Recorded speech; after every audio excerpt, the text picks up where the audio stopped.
station that could be anywhere in Europe. Located on a unique stretch of line over which trains from 8 different countries make their way across the continent.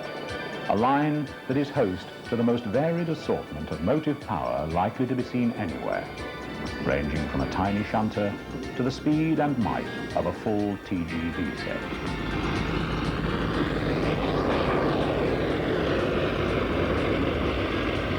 This railway could be an enthusiast's dream. And indeed, that is exactly what it is.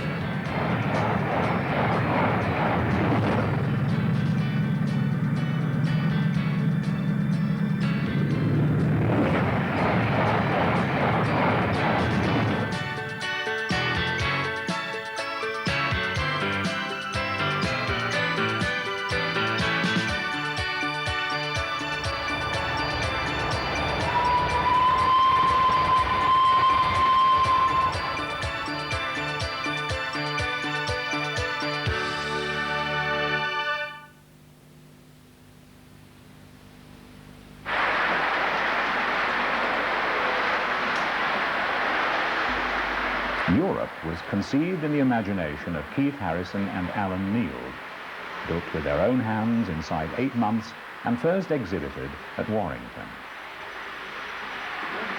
It now continues to appear at model railway exhibitions the length and breadth of the country. Set in a purely fictitious location, this HO layout was built with the main objective of achieving smooth and reliable running with scale-length trains. As an exhibition crowd puller, it is second to none. The huge variety of rolling stock, most of which is straight out of the box, providing a rich array of shapes and colours.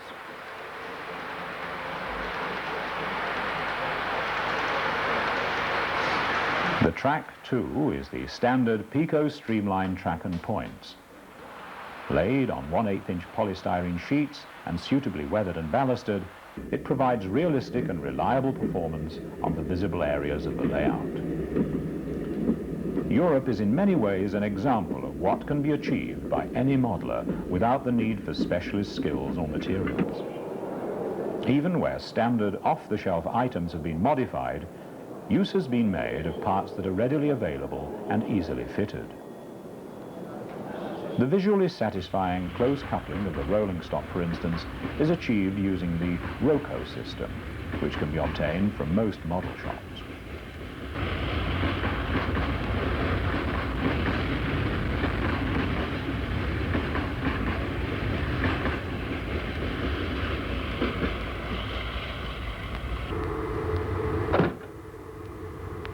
Some items, such as buildings and scenery, have been built from scratch. But here too, the techniques are well established and straightforward. The buildings covering the storage yard are basically formed from 3/8 of an inch plywood to give structural strength, with card, plastic and balsa added to give detail. The scenery too has been constructed from nothing more exotic than polystyrene sheets that could be obtained from any DIY store, and paint and texturing materials of the type supplied by PECO, Woodland Scenics and others. And yet the overall effect is quite breathtaking.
Perhaps the most unconventional aspect of Europ is its sheer size.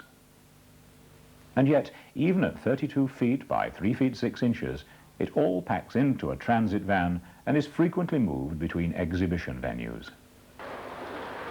It is a layout that could be regarded as an inspiration to all would-be modelers. Although most people could not contemplate a model of this size, that really would seem like moving a mountain, there can be few who are unable to master the basic techniques that have gone into its construction. Despite this, for many, getting started on a layout of their own seems not so much a matter of moving a mountain as climbing one. In the earlier video in this series, Creating a Model Railway, we took a detailed step-by-step look at all the stages of building a first model railway, and also examined one or two of the more advanced techniques. In this program, we shall move on to take a closer look at the work of two accomplished modelers. By studying their methods and approach to the hobby, it is hoped to provide practical advice to build on the knowledge already gained, as well as further encouragement to those who have yet to have a go themselves.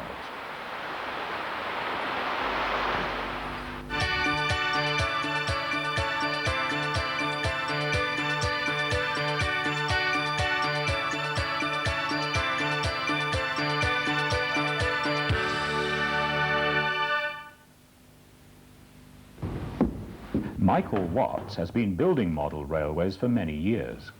Indeed, for over 3 years he has been passing on his experience by running evening classes. His latest layout, Charm, seen here while still under construction, was built with the aim of public exhibition. It embodies a range of ideas that he has developed over the years. This compact layout is set in present-day Provence. It represents an electrified single-track line running up a steep gradient alongside a tributary of the Rhône, southeast of Valence. Single-track railway, but it's actually quite busy because the line leads up to an area around Briançon where many of the French schoolchildren go for their spring skiing holidays. So although it's a single track, during the spring, the traffic density really is quite high. And this allows me, the modeller's license, to run a lot of trains in a very simple setting.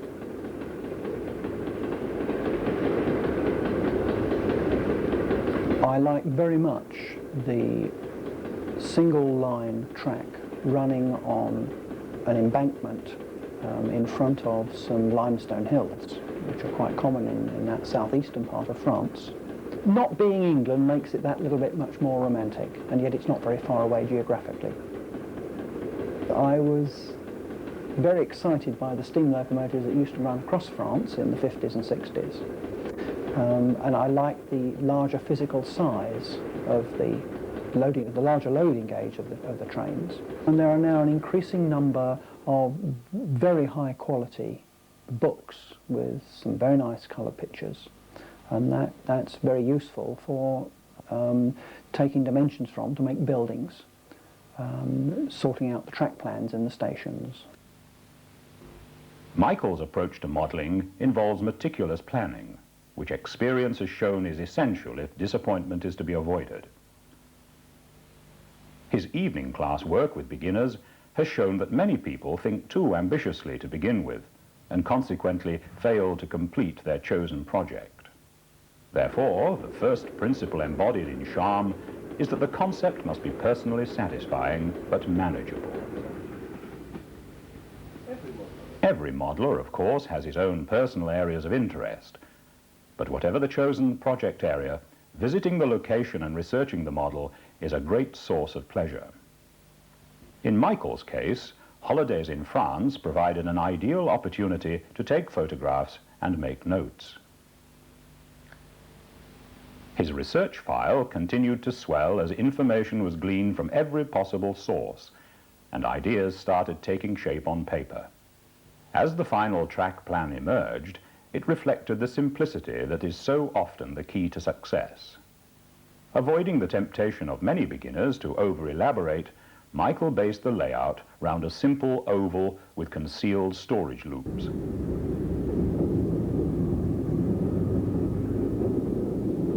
But But a model railway is first and foremost a visual concept, so planning also means considering how the model will be viewed. I have a particular hobby horse about not watching trains by the trackside, but allowing the public to see them come head-on. Not many models allow you to do that. And what enhances that still further is to raise the track nearly to eye level, so that you're almost like a real bystander for a real train. So bearing that in mind, I then take the research in terms of what you're actually going to see, the trees, the buildings and so on, from there.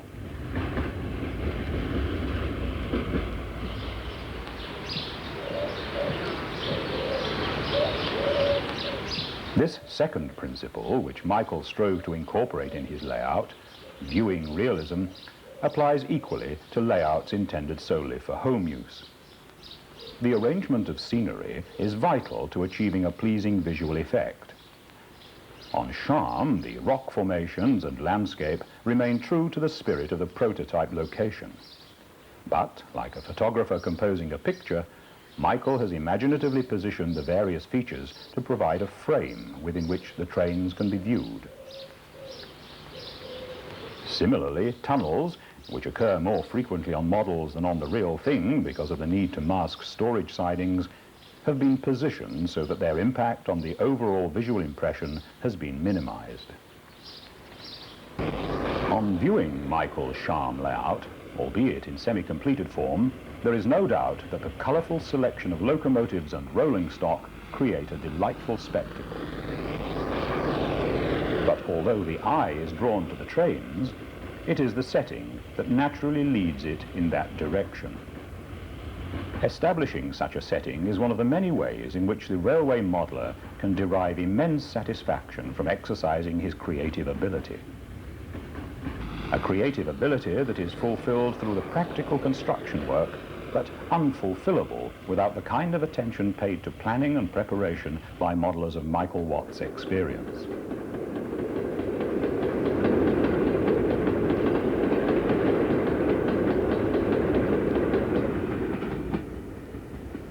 Another aspect of planning that has borne fruit on charm is the buildings.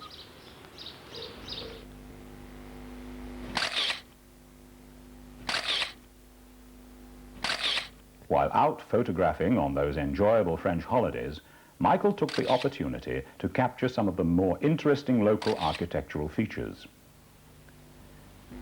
When translated into model form and located on the layout, these contribute enormously to evoking the atmosphere of the prototype location. The buildings is probably the most difficult part, because you've got to actually take a three-dimensional photograph and convert that into real dimensions. And I do that using scale dividers and a simple calculator, but ultimately what really matters is what the model looks like. And so I stand mock-ups made in cardboard alongside the track, put trains alongside that, and make sure that the proportions look right. The production of scale drawings from photographs may seem daunting, but once one or two key dimensions have been obtained, for example, the height of a door or the standard brick size, it's relatively straightforward to estimate the other measurements. Also, there is an abundant source of ready-made drawings published in magazines such as Railway Modeller and Continental Modeller. Models can be based directly on such drawings, or they can be adapted to meet personal needs. Like the plan for the layout itself, a good drawing is essential to the construction of a realistic building.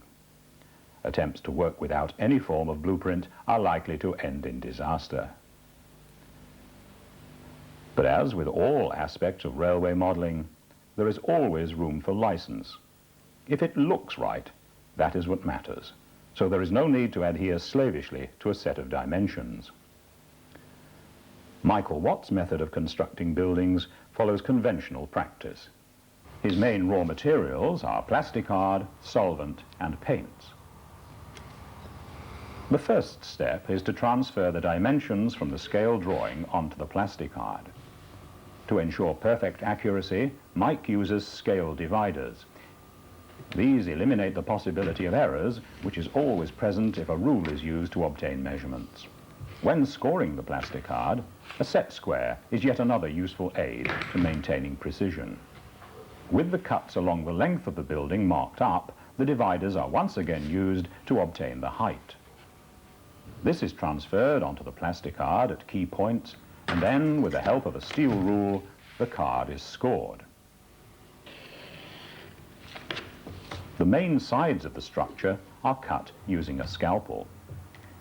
In order to achieve a clean cut, it is essential to ensure that the blade is sharp and the scalpel held firmly.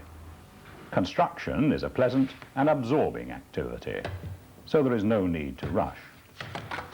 With the main outline of the structure now cut out, the next task is to separate the individual side profiles.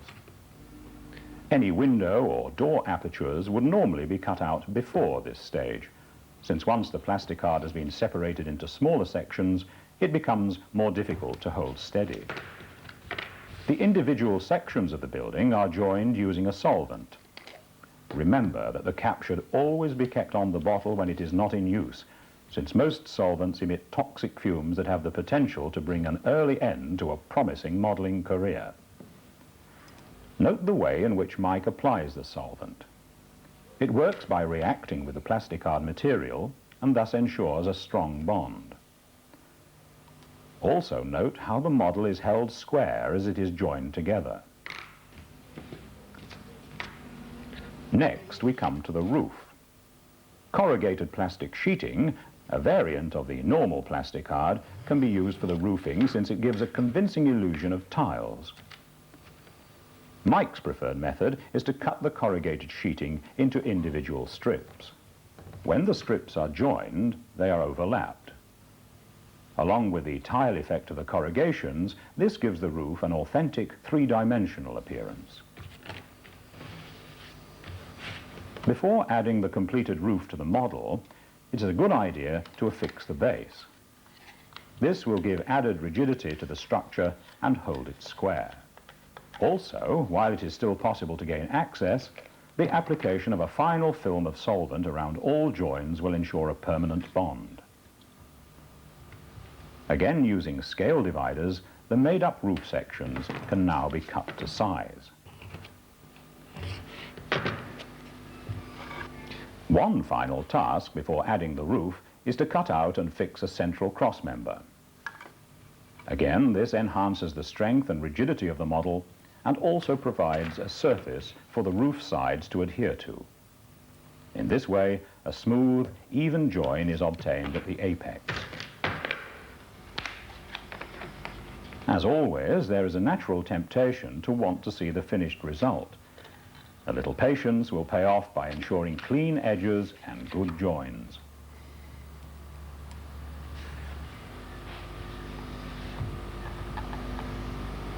With the basic shell of the building complete, it's time to think about the finishing touches. Paints, of course, play a crucial part. Working in N gauge, Michael is striving to achieve a satisfying overall impression. However, the same techniques are equally applicable to the larger scales. A wide range of accessories can be purchased to provide the detail that brings a building to life. Pre-printed plastic windows or brass-etched windows and doors are a cost-effective and easy way of adding detail. Some modelers like to go a little further by creating textured surfaces and, particularly in the large scales, even adding each brick or tile individually. This is looked at a little more closely in one of the other programs in this series, Prototypes Portrayed.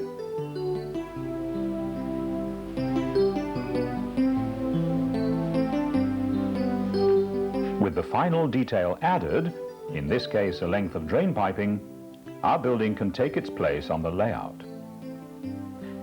We can see that the plastic card buildings make a worthwhile contribution to the overall effect of the model. Although using plastic card to make buildings from scratch is within most people's ability, many newcomers choose to progress to this stage gradually. One way of getting started is to use kits. When a little experience has been gained, these can be adapted and customized. On a previous railway model, based in Germany, in the early stages of my railway modelling career, in order to complete the model quickly, I used plastic kits, mainly made by the Arnold company. But I was dissatisfied with the limitations of the range available, and so I adapted these in many cases. And I modified these buildings by extending one, changing the awning, changing the position of the doors on the building and so on. And this made them look very different, though they were still basic, the same kit.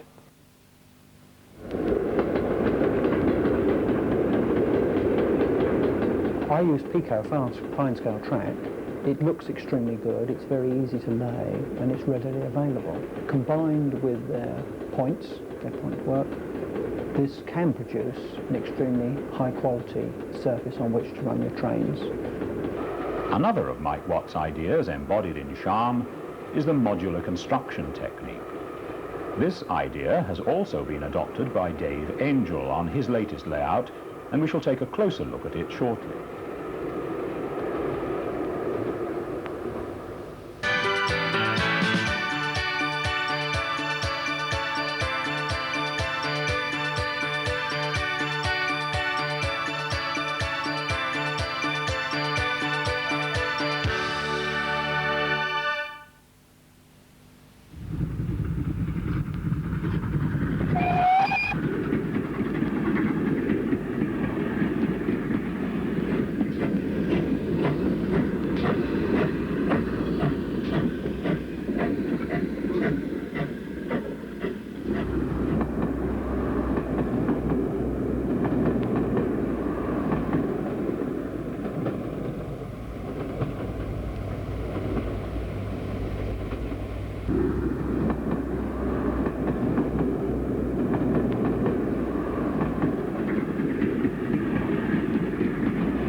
Let us begin with a look at the background to the Jura Simpion layout, which makes for an interesting comparison with Michael Watt's model.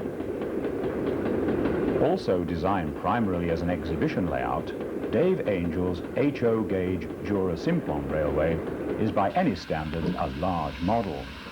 Overall, it measures 6 meters by 7.8 meters, or 20 feet by 27 feet. Like Charm, it reflects its creator's interest in the railways of France.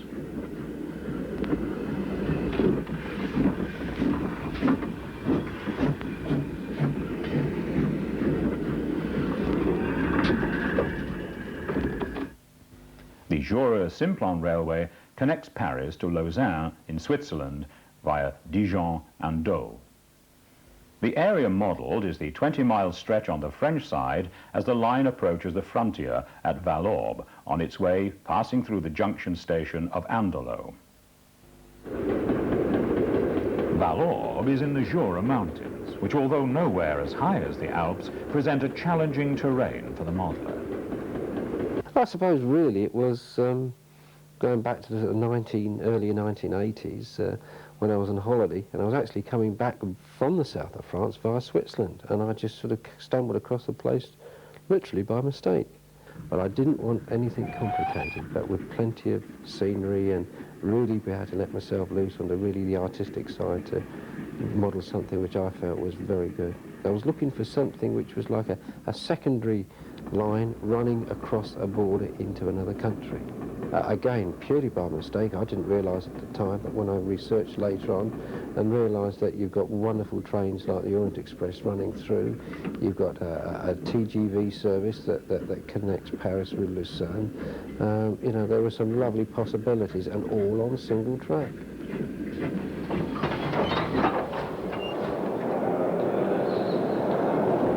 Further holidays gave Dave the chance to research the prototype in greater depth. Another research tool, the home video camera, whilst perhaps not resulting in films of award-winning quality, came in useful as a means of capturing the flavour of the area, with its rolling mountain countryside, characteristic buildings, and, of course, the TGVs.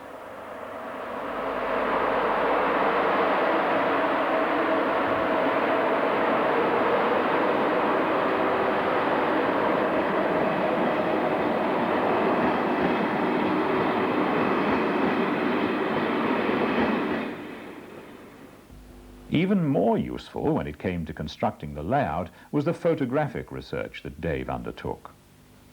I then approached the French railway, and they were very helpful and sent me various literatures and what have you on the region, and the Swiss Federal Railway. And in fact, the Swiss Railway were even, you know, better. They in fact sent me track diagrams of the station. They sent me a lovely brochure on the old line. By combining information from brochures with his own photographs, Dave is able to ascertain the appearance of the buildings. His wife, being exactly 5 feet tall, is often used in the photographs to provide a reference for calculating dimensions. Although he won't be drawn on whether precision of height influenced his choice of spouse, he does admit to seeking atmosphere rather than precision in his modelling of buildings.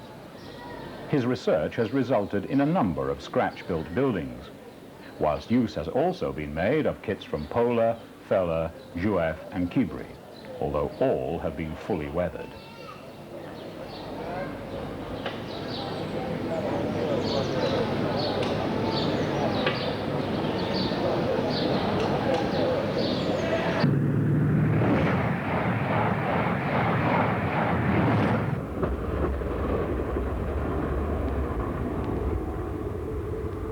For Dave, another attraction of modelling this location is the scope it provides for a variety of motive power.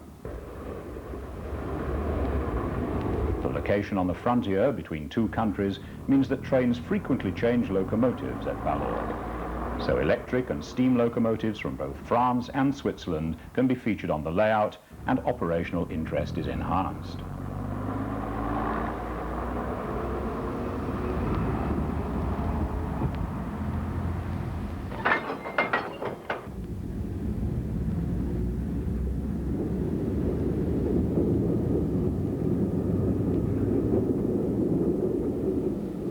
The presence of electric locomotives has, in turn, meant the installation of overhead catenary.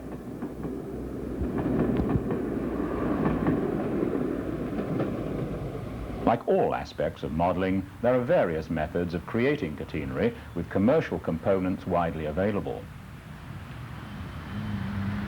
On Keith, Harrison and Alan Neal's Europ line, for example, proprietary Volmer masts and cross spans have been used.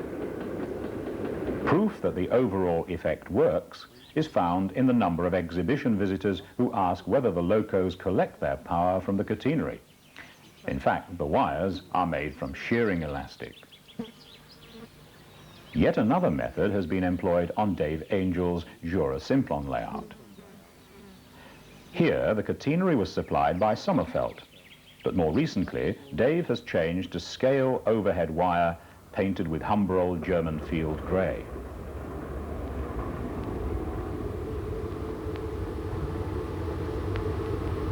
Equally realistic is the track work.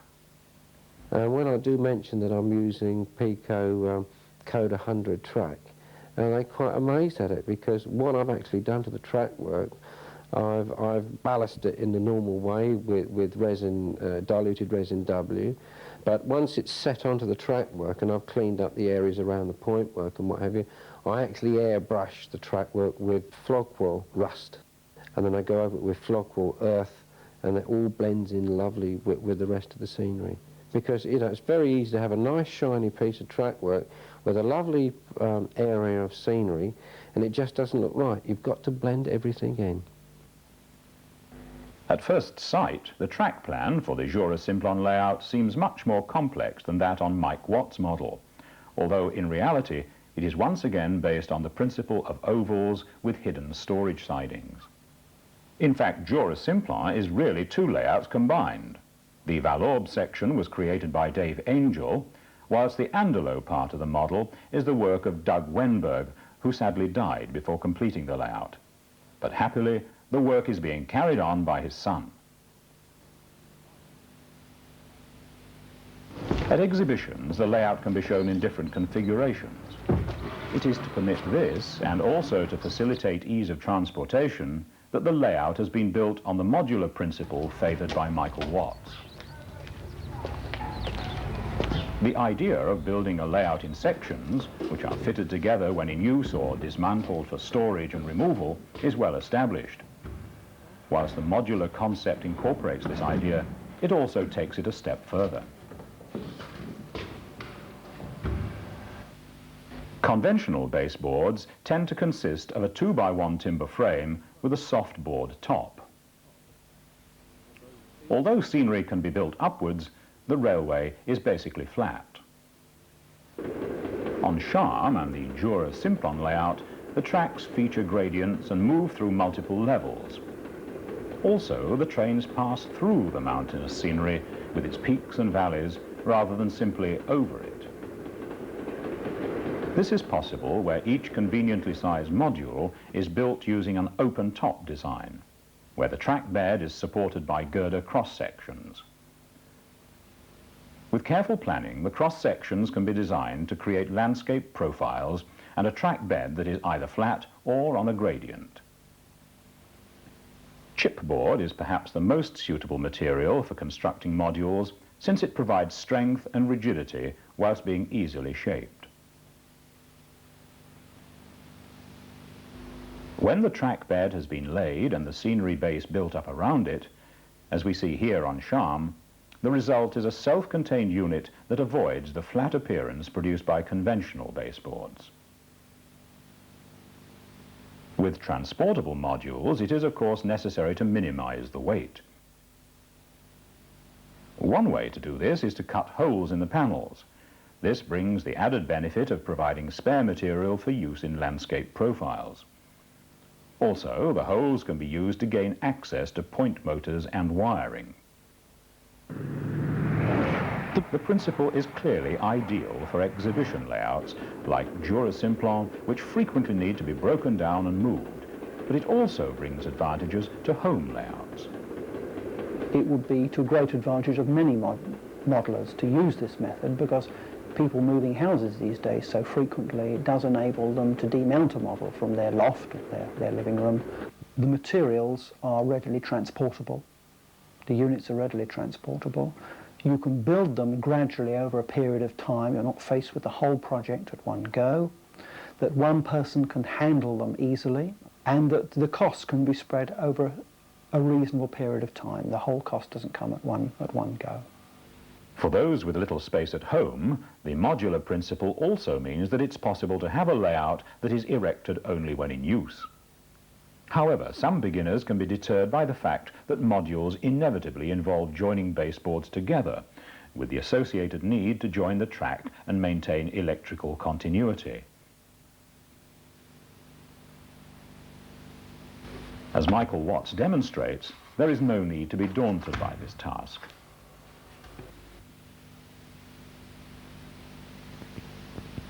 The first step, which should be tackled at the planning stage, is to ensure that the profiles of the two sections to be joined are identical. Also, ensure that the track bed is level and avoid any dramatic gradient changes across the join.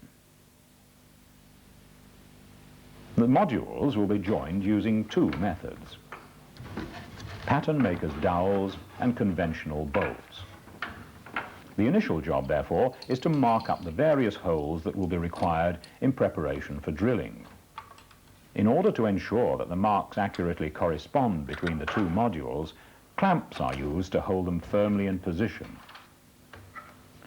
Once sure that the clamps are tight and the modules are in precise alignment, we make use of those most elementary carpentry tools, hammer and nails. The nails are tapped in at the points where the holes are to be drilled. Since the nails pass through both modules, we will be sure that the markings correspond perfectly. It's recommended that thin nails of around 1 inch in length are used. The clamps can now be released. Note how the clamped modules have been secured in a vise to ensure that the units are stable whilst being worked on. The two modules can now be pulled apart, leaving two identically matched sets of nail holes.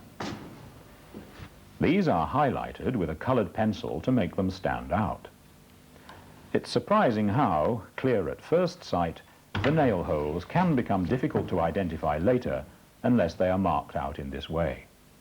Following the markings, the holes on both modules can be drilled to the correct diameter.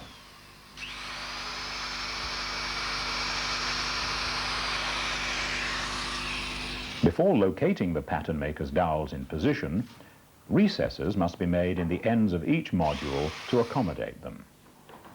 A drill with a countersink bit is the most effective way of creating the recesses.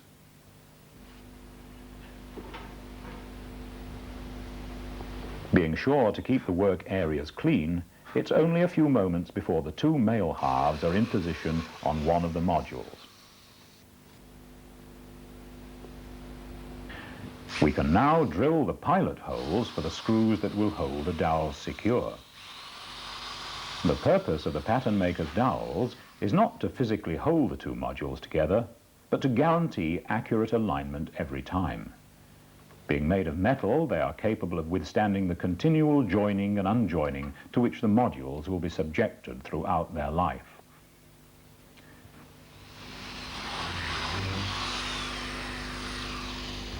With the male halves in place, the same procedure is followed in order to secure the two corresponding female halves in position. No special carpentry skills are required. It's simply a matter of being careful and ensuring that the right tools and materials are to hand. Effort put into a sound baseboard joint will help increase the pleasure obtained from the hobby later on by contributing to reliable, derailment-free running. Once the pattern maker's dowels have been firmly fixed, it's worth checking that everything fits together perfectly before moving on to the next stage.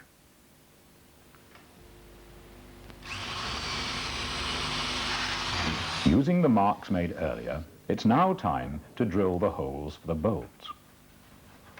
The bolts are the standard variety readily available from hardware stores. 2 bolts are used at each baseboard join, providing a strong connection between the modules. We are now ready to lay the track across the join. First, this is placed in position and the rails are marked at the point where the join occurs. Here, PECO's streamline flexible track is being used. The best way of cutting flexible track is to use a clamp, since this holds everything firmly and prevents the rails from becoming distorted during sawing.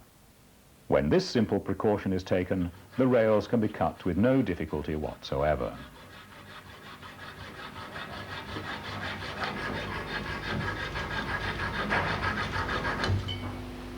In order to cut through the plastic webs on the underside of the track, a sharp craft knife is used. Before moving on, it's also necessary to remove the last sleeper on either side of the joint. The reason for this will become clear later. A small file is another indispensable tool. By filing the 2 rail ends smooth, a good, clean rail joint can be achieved.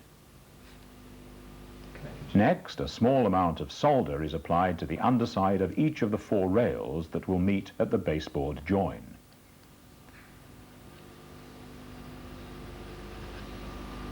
The position of the rails is now marked up on the track bed, using one of the track sections to gauge the width.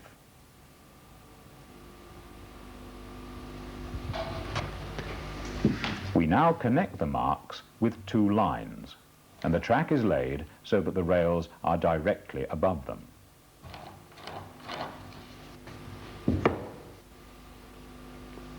A mark is now made on each line between the last sleeper and the baseboard join. Using a fine drill, a pilot hole is made through each of the marks. These pilot holes ensure that the brass nails that will be located beneath each rail end are positioned accurately.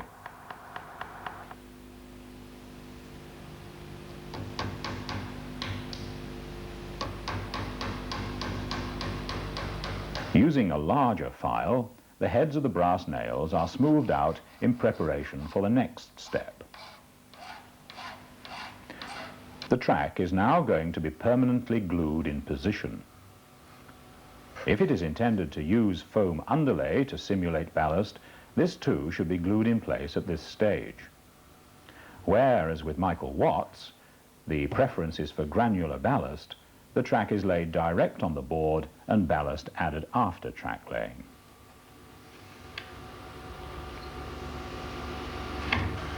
Weights are used to hold the track in position while the glue sets and ensure that it does not move while we are working on it. The soldered part of the track underside should now be resting on the brass nails that were inserted earlier. We can now melt the solder so that it forms a bond between the rails and the nails. With the rail ends soldered to the nails in this way, any bending is eliminated and perfect, permanent rail alignment is obtained.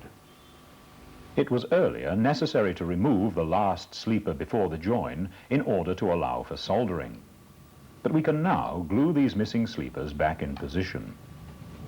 Their function is now purely cosmetic, but they do mask the join by providing visual continuity. In any case, missing sleepers would look most unprototypical. We now have a strong, permanently accurate and visually satisfying join between the modules. As we see here on the Jura Simpion layout, when scenery is added, the join is barely visible from a normal viewing distance. As always in railway modelling, there is scope for creative ingenuity. Here, for example, Dave Angel has further reduced the visual impact of the baseboard join by the careful positioning of civil engineering features. Of course, in addition to being visually acceptable, a well-constructed join means that trains can pass across it smoothly. Another aspect of achieving this is maintaining the continuity of electrical current. This is a task that many people seem to feel intimidated by.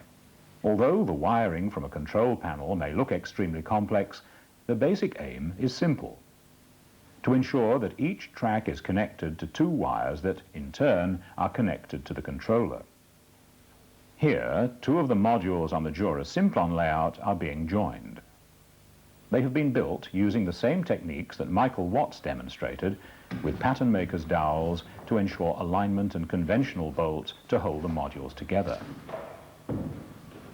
The units can be joined quickly and easily, and the same is true when it comes to carrying the electrical wiring across the join.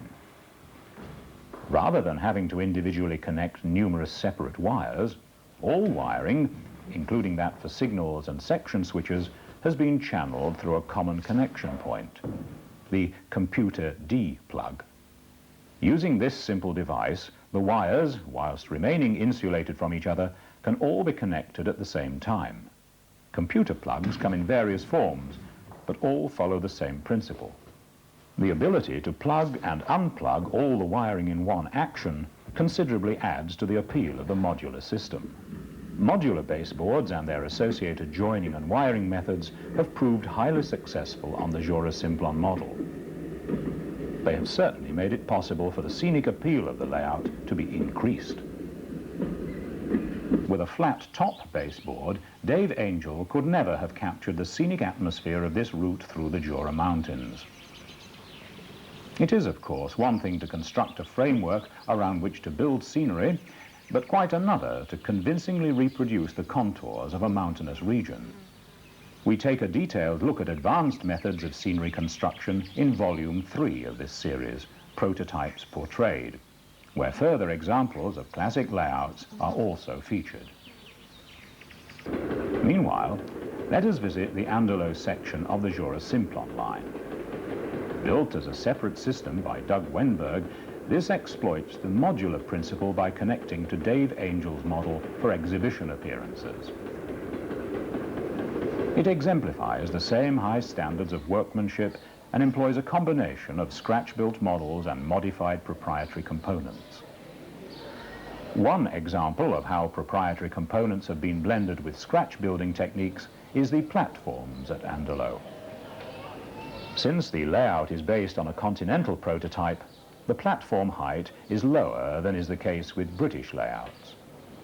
Nevertheless, standard 00 gauge PECO platform edging has been used. With the aid of a craft knife, Doug Wenberg is able to easily cut this down to match the continental height. After cutting, it is advisable to file the platform edging so that an even surface is obtained. Also, this will help a better bond to be achieved later when the glue is applied. The base material for the platform is balsa wood. In addition to providing a solid foundation, its lightweight is of particular advantage on a modular layout that is frequently transported to exhibitions. Once a thin layer of adhesive has been applied to the PECO platform edging, it is pressed into place along the edge of the balsa base. This operation is repeated as further sections of platform edging are cut and affixed to the balsa.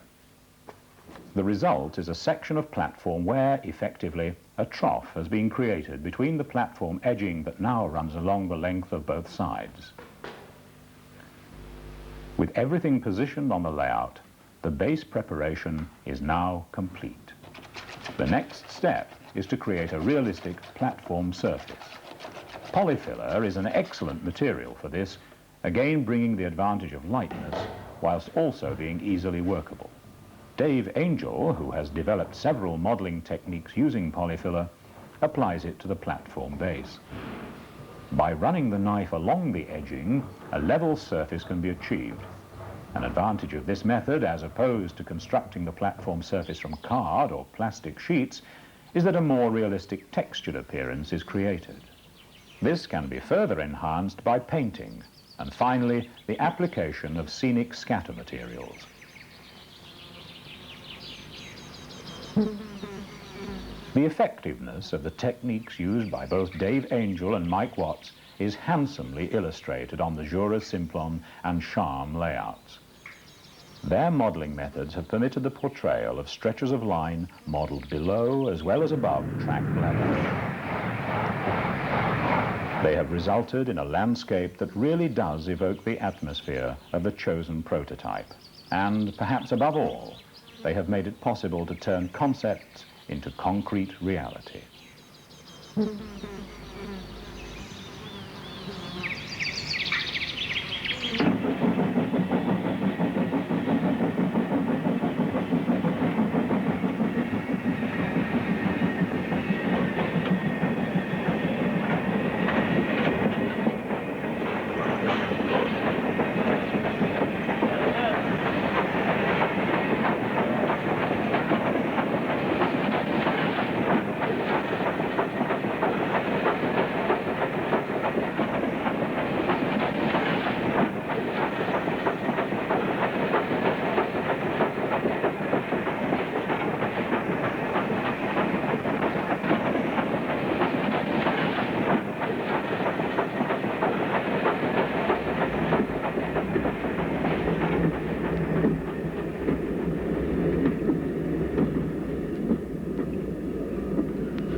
All three layouts that we have featured more than justify the description classic layouts, because they demonstrate that railway modelling goes beyond practical skill. At its highest level, It's a creative medium in which vision and imagination are allowed full expression.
More information about Europ can be found in the December 1991 issue of Continental Modeler, and baseboard construction by Michael Watts is described in the January 1992 issue.